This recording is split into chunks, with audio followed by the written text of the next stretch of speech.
one of the central institutions in a future global democracy would be a world parliament, a place where representatives of all of humanity can sit together, discuss and debate and make decisions about common global issues that affect us all. The idea of a world parliament has a long history. During the French Revolution at the end of the 18th century, cosmopolitan revolutionaries called for the creation of a world republic with a world parliament. And then in 1842, the British poet Alfred Tennyson mentioned the idea of a parliament of mankind as a solution to the world's problems in the poem Locksley Hall, where he writes, "Till the war drum throbbed no longer, and the battle flags were furled, in the parliament of man, the federation of the world. There the common sense of most shall hold a fretful realm in awe, and the kindly earth shall slumber lapped in universal law." Now, in recent years, the idea of a world parliament has moved from being just a vague and poetic aspiration to being the centre of scholarly and activist calls to democratise the world system. There are now lively discussions about what a world parliament should look like and how it could realistically be established. And there are several campaigns and initiatives aiming at making a world parliament a reality. The need for a world parliament is obvious. It would give people a say in politics and decision-making at the global level. At the moment, we're excluded from expressing our wishes and opinions at this level and can only express them at the national level if we happen to live in a country with a national democracy. But since the 1980s and the 1990s, more and more important decisions have started to be taken at the global level, where we, the people, have no say. And this is really important, because decisions taken at the global level can and do affect our lives in so many ways. And the basic principle of democracy is that people should have a say in the decisions that affect their lives. So, for example, decisions taken at the World Trade Organization impact on many people around the world in all sorts of ways. They can lead to workers losing their jobs, or to consumers finding that their food is now grown from genetically modified seeds, or is full of chemical additives, or to patients finding that the drugs that they require are now really, really expensive because of the WTO patent rules. Decisions taken at the global level about how to deal with climate change or not to deal with it affect us all, as our lives and livelihoods are disrupted on a warming planet. Decisions about global finance and sovereign debt impinge directly on our savings and on our country's ability to provide public services, and so on and so on and so on. So since these decisions affect us, we should have a say in them. And at the moment we don't, and it's a really serious problem. A world parliament would provide a place for citizens' representatives to have their say in these kinds of global decisions. It would provide a mechanism to connect the decision makers with the people affected by their decisions. And it would provide a mechanism of accountability, so that if we don't like the decisions, then we can vote these people out. And as in national democracies, this would incentivize politicians to act according to the wishes of the people. A world parliament would bring into being a very different kind of voice within global politics. Whereas the UN General Assembly is composed of representatives of governments, who ultimately represent institutional interests within the nation-state system, a world parliament would be made up of elected individuals who would speak for citizens and be accountable to them. So while the General Assembly is kind of similar to the US Senate, representing states, a world parliament would be a bit like the US House of Representatives, representing individuals. A world parliament would also help to develop a global or planetary consciousness. It would be a place where discussions centre on what is best for the world as a whole, and not what is best for my particular country. In a world parliament, rather like in the European Parliament, there would be representatives from both government parties and opposition parties. And these representatives would not sit or vote in country blocks. Instead, they would sit and vote in ideological blocks. So left-wing politicians from many different countries would sit together and vote together on left-wing ideas, while right-wing or green or liberal or what have you politicians would similarly vote together in their blocks. And this could ultimately lead to the formation of global political parties and to parliamentary debates about how best to organise the world system from different ideological perspectives. There would be open discussion and debate about different approaches to globalization. Now that would be refreshing. And there could also be discussions about how to solve the major global problems that are currently facing us all. Climate change, COVID, inequality, biodiversity loss, and so on, rather than states negotiating according to their national interests, which, as we have seen, gets us nowhere. We would have citizens' representatives discussing collectively how to solve these problems. That's what we need. And ultimately, a fully developed and fully democratic world parliament would be able to legislate world law. This would be completely different from so-called international law, which is largely voluntary and unenforceable, and which applies only to states and not to citizens or to corporations. World law would be democratically created enforceable law that would apply to everyone, everywhere.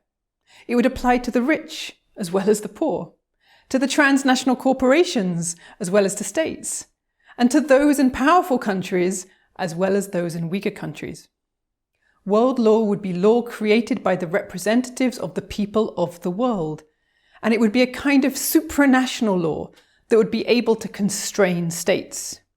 With world law, human rights could be enforced, global taxes could be legislated, and worldwide maximum levels of carbon emissions could be set. None of that's possible with international law. Now, a world parliament would probably not start out with all of those powers, and in itself it would not fully democratize the whole global system, but it would be a very important first step. It would be the first institution to provide a direct link between global politics and the grassroots, between global governance and global citizens. And it would be the first institution to take a global, rather than international, approach to world problems. And once up and running, a world parliament could lead the effort to transform and democratize the rest of the world system. So the reasons that we need a world parliament are clear. But how do we get there? How do we make a world parliament a reality? Well, activists have been pushing for a world parliament for quite a long time. In the years before and after the First World War, activists in the peace movement called for the creation of a world parliament and world law because they saw these as necessary for the establishment of a rules-based world system in which countries could solve their disputes through legal means rather than resorting to war.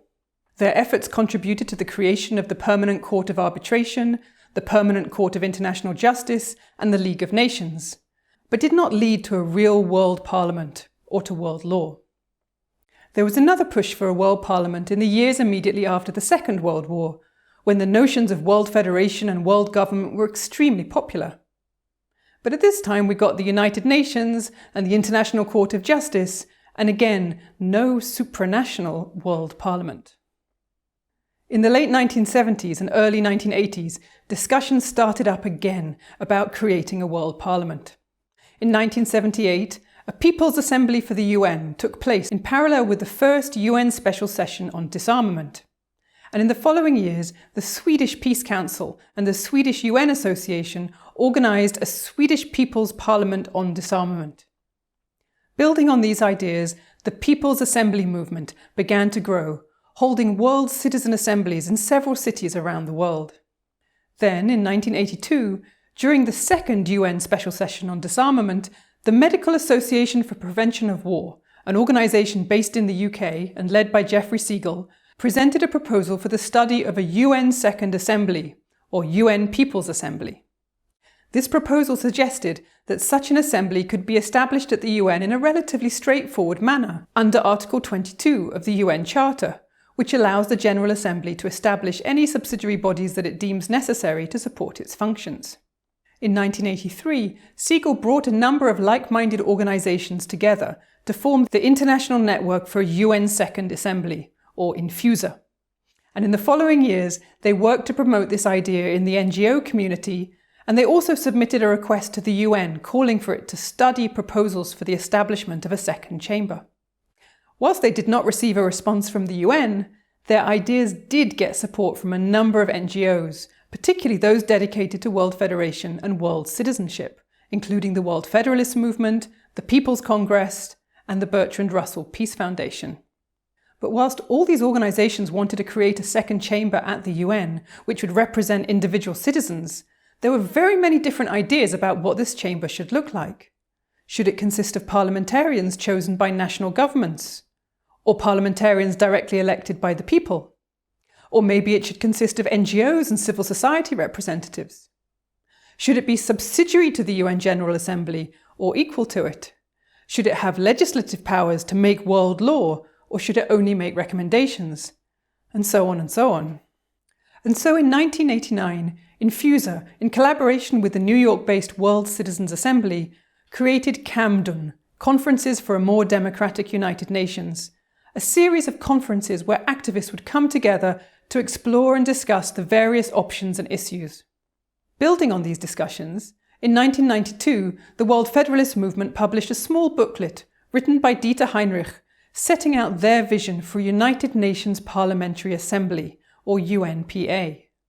It was the first publicly available thorough analysis, and it set out a pragmatic and realistic proposal for developing a world parliament in a staged evolutionary process modelled on the progressive development of the European Parliament. During the 1990s, the idea of a UN Parliamentary Assembly began to gain ground beyond activist circles. In 1993, the Standing Committee on External Affairs and International Trade of the Canadian House of Commons recommended that Canada should support the development of a United Nations Parliamentary Assembly and offered to host the preparatory meeting in the Canadian Parliament buildings as the centrepiece of its celebrations for the UN's 50th anniversary in 1995. UN policy experts Erskine Childers and Brian Urquhart recommended the establishment of a UNPA in their 1994 report, Renewing the United Nations System. And that same year, both the European Parliament and the Interaction Council, an association of former heads of state and government, suggested that the possibility of establishing a UNPA should be studied. And then in the year 2000, the President of the Czech Republic, Václav Havel, called for an elected world parliament in his speech at the UN's Millennium Summit. Throughout the 1990s, the Campaign for a Democratic United Nations, the International Network for United Nations Second Assembly, and the Global People's Assembly movement circulated more detailed UNPA proposals, and other organisations, such as One World Trust, began publishing analyses of how to proceed in the current political situation. Academics also began to get interested in the idea of a world parliament, and in the late 1990s and early 2000s, international law professors Richard Falk and Andrew Strauss published a series of academic articles exploring the need for a world parliament and considering the possibilities for establishing such a body. As more and more activists, academics, and policy experts began to think about a world parliament, a variety of ideas began to emerge. In particular, there was a divide between those who thought that a world parliament should consist of elected parliamentary representatives and sit within the UN system, and those who thought that a world parliament should consist of directly elected individuals and sit outside of the UN system, and indeed outside of the formal state system altogether. The latter view was mainly voiced by the Global People's Assembly movement, who in the year 2000 held the first Global People's Assembly. Despite the advantage of being able to move forward without having to wait for states' agreement, they soon found that their assembly had little legitimacy amongst the broader public and could simply be ignored. Nonetheless, there have been several other attempts to try to organise a world parliament outside of the UN system. In the early 2000s, British journalist George Monbiot suggested that the World Social Forum, the annual meeting of thousands of social movements and activists from around the world, could form the nucleus of a future world parliament if it was properly expanded and democratised. His ideas were discussed at the World Social Forum in 2004. But at that time, many activists favoured localist approaches, and they were nervous about globalist approaches, and thus they couldn't agree a way forward. There is also the idea that a democratic world parliament could effectively exist on the internet. Blockchain technologies could be developed to build a transparent and incorruptible system, and then individuals from all around the world could simply log on and vote directly on all manner of key issues. This would lead to a form of decentralised world parliament, based not on representative democracy, but on direct democracy. Now, there are many challenges with this approach, not least getting the technology right, but there are several groups working on it at the moment, including academics such as Liav Orgad and Ehud Shapiro, and activists such as Rasmus Tembergen with his United Humans approach, which is supported by Democracy Without Borders, and Siri Santiago with his organisation Democracy Earth. Now, in contrast to these approaches, other activists thought that the World Parliament should sit within the UN system in order to be properly recognised and to have widely accepted legitimacy. While the flaws of the UN system are obvious, it is still the central organisation that brings together all the countries of the world and which sits at the centre of the contemporary global governance system. So rather than trying to create a parallel system outside of the UN, these activists argued that it would be much better to create a World Parliament inside the UN, and they have suggested 3 different ways that it could be established. One idea was that it could be established through a standalone treaty, signed initially by around 30 states. This would be enough to get the body established, but then obviously more states would need to join in order to give it democratic legitimacy. The promoters of this approach argue that it would be much easier to get states to join a body that already exists than to vote to create it in the first place, and thus starting with a small coalition of the willing would be a good way to get things moving. At the other end of the spectrum, another idea was to establish a World Parliament in the UN by amending the UN Charter under Article 109. If done this way, then a much stronger and more robust parliament could be created at the outset, with considerable legislative powers. However, amending the UN Charter requires the support of a 2/3 majority of all UN member states, plus the agreement of all the permanent members of the Security Council. And this is really hard to achieve. In the middle was a third idea, to establish a parliamentary assembly at the UN as an advisory body to the General Assembly. This could be done really easily under Article 22 of the UN Charter, which, as I mentioned before, allows the General Assembly to establish any subsidiary bodies that it deems necessary to support its functions. So this approach would not need any reform of the Charter and would only require the support of a 2/3 majority of UN members who are present and voting on that day. And crucially, it would not require the support of the Security Council. Once established, this Parliamentary Assembly could itself become a force for change within the UN.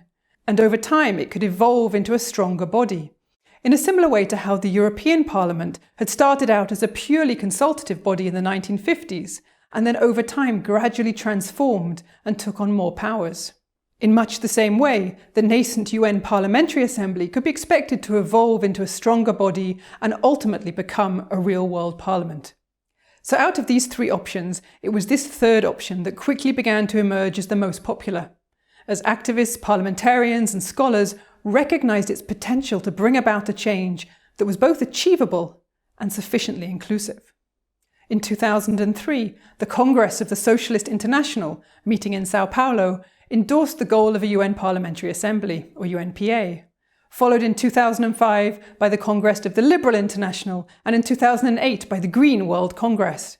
And in 2005, a large group of Swiss parliamentarians published an open letter to UN Secretary-General Kofi Annan asking him to look into the proposal of a UNPA. Seeing the momentum beginning to build, in 2007, the Committee for a Democratic UN, which had been formed in Germany in 2003, and which would later change its name to Democracy Without Borders, initiated the launch of the International Campaign for a UNPA, in collaboration with the World Federalist Movement, the Society for Threatened Peoples, and several other partners. The idea was to bring together various different organisations promoting a UN Parliamentary Assembly so that they could work together in a concerted effort to bring a UNPA into reality. Former UN Secretary-General Boutros Boutros-Ghali sent a supportive message to the participants of the new campaign, saying, and I quote, "Democracy within the state will diminish in importance if the process of democratization does not move forward at the international level. Therefore, we need to promote the democratization of globalization before globalization destroys the foundations of national and international democracy." And in 2008, he presided over the first international meeting of the campaign. The UNPA campaign suggests a 3-stage approach to creating a world parliament in the UN. The first stage would be the creation of a UN Parliamentary Assembly as a consultative body of the General Assembly. In this initial stage, the functions of the UN Parliamentary Assembly would be limited to providing support for the work of the General Assembly's committees and improving communication between the UN, the national parliaments, and the world public. Delegates would initially be chosen by their parliaments from the members of their respective national parliaments. In the second stage, the UN Parliamentary Assembly would consolidate into a more democratic institution with its representatives directly elected by the world's citizens. Its powers would also increase. For example, it might have co-decision powers with the General Assembly with regard to the UN budget and the appointment of the UN Secretary-General. And it could have the right to submit draft resolutions to the General Assembly and to ECOSOC for consideration.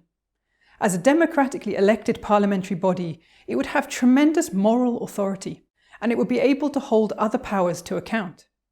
It could review the decisions taken by governments, by international bodies such as the UN General Assembly, the World Bank, and the World Trade Organization, and if appropriate, publish critical reports and bring matters to light. And people affected by the negative actions of governments, international bodies, or transnational corporations will be able to petition the World Parliament to look into the matter. And while not yet a full legal and judicial system, a critical report from the World Parliament would be able to bring to bear a significant moral authority on the body in question. And finally, in the third stage, the UN Parliamentary Assembly would evolve into a true world parliament, directly elected by the world's people and with substantial parliamentary powers. It would then be a primary organ of the UN, like the General Assembly or the Security Council, and would be able to legislate universally binding regulations and world law. For the time being, the campaign is pushing to reach stage 1, with the creation of a UN Parliamentary Assembly as a simple consultative body with very limited real powers. For some people, this approach is too slow and gradual, while for others, it's far too radical. But for many, it offers a sensible and balanced way to bring about incremental institutional change. Since the creation of the campaign, support for a UNPA has continued to grow.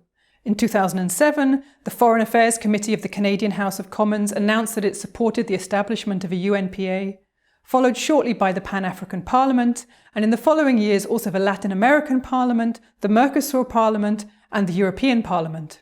The campaign's call has so far been endorsed by 1,732 current and former members of Parliament from 135 countries, and this number continues to rise.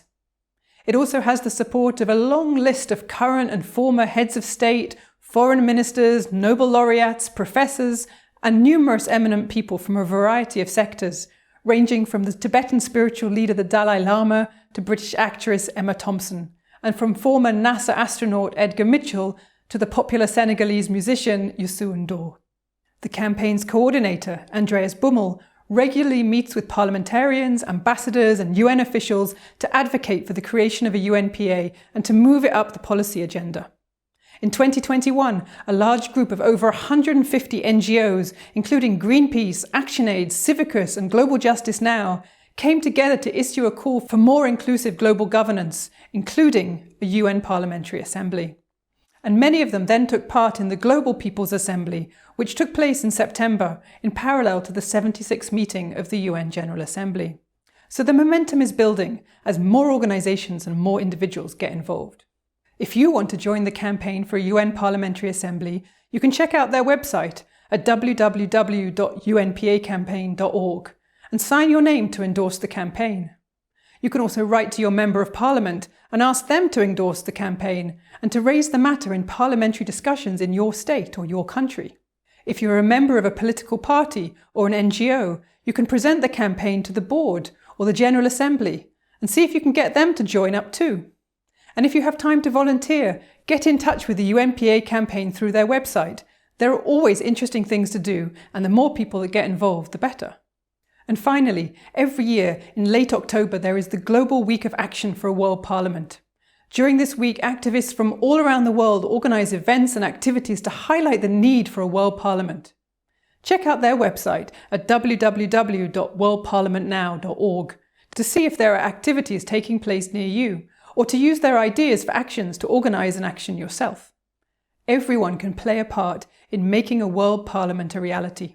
So if you think the world would be a better place with a World Parliament, then join in and take action now.